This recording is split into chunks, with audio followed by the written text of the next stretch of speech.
Hello and welcome.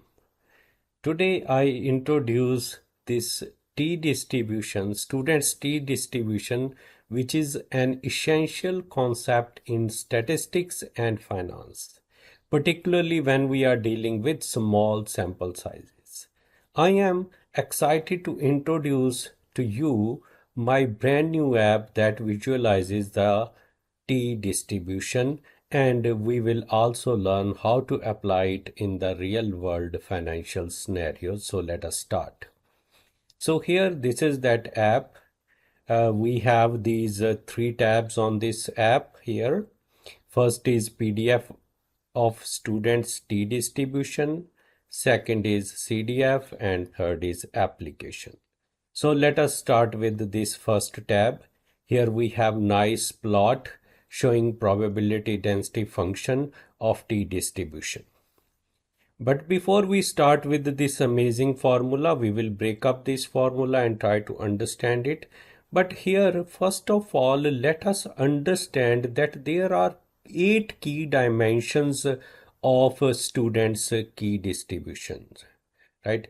There are 8 dimensions of students T distribution, and these 8 key concepts are very core to it. The first one is small sample sizes.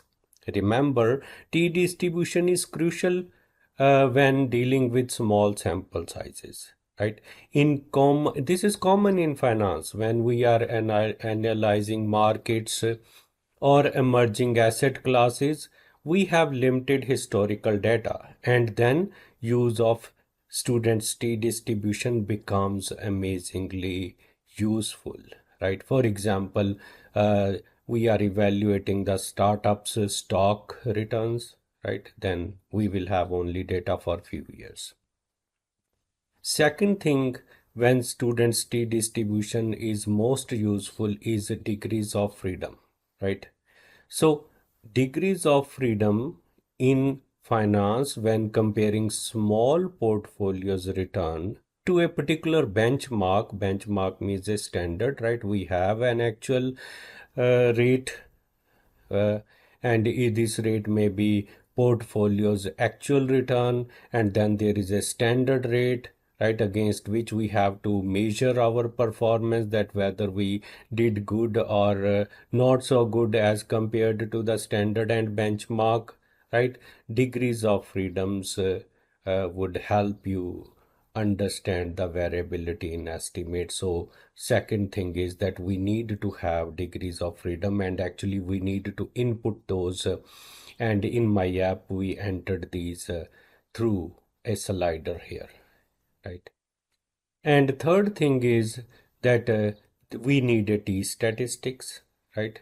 T statistic is the ratio that compares the deviation of sample mean from the population mean relative to the variability in the sample data, right? And in case of the thing that we are testing the portfolio's return, it would mean that how significantly our portfolio's return, our own historical return, how significantly it differs from the hypothesized return, or I can say the benchmarked return, right? T statistic can be computed like this, but here we have this. So when I click on this application app, we see that this is how we compute the T statistics. So let's get back there, and let us talk about the fourth thing, confidence interval.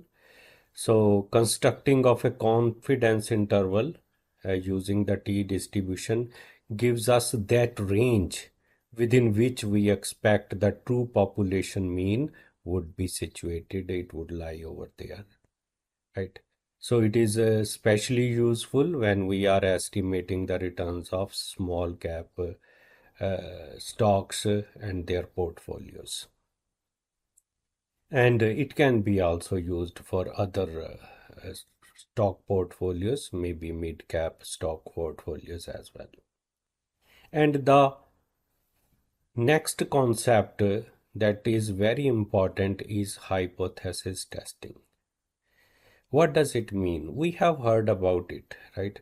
When we compare the mean returns of a stock or a portfolio, right? That is our returns, our historical returns, mean of that against a benchmark, right? Against a standard, against industry standard, is especially when sample sizes are small and standard deviation is not well known, right? Then this distribution plays a very important role. You can safely use t distribution in this scenario under these limitations. The next is sample mean and population mean. So the difference between these means is central to the hypothesis testing here, right?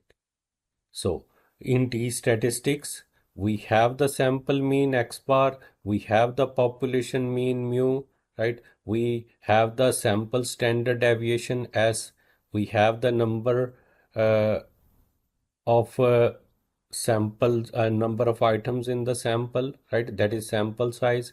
Then definitely we can compute the statistics, and it is very useful. T distribution is very useful when we are trying to understand and use the difference between the sample mean and population mean, and definitely we kind of try to uh, analyze it with respect to the variability, right, which is standard deviation. So standard deviation we know is the amount of variation in the sample size, and it adjusts the t distribution according to the risk, particularly in sample sizes. So that is why we have this here, this in the denominator here, right? Sample standard deviation. So when these 8 conditions are conducive in your data, then use definitely the PDF of students t distribution. This formula and its breakup, how to use it, we will do that in next learning. Thanks for joining and see you soon.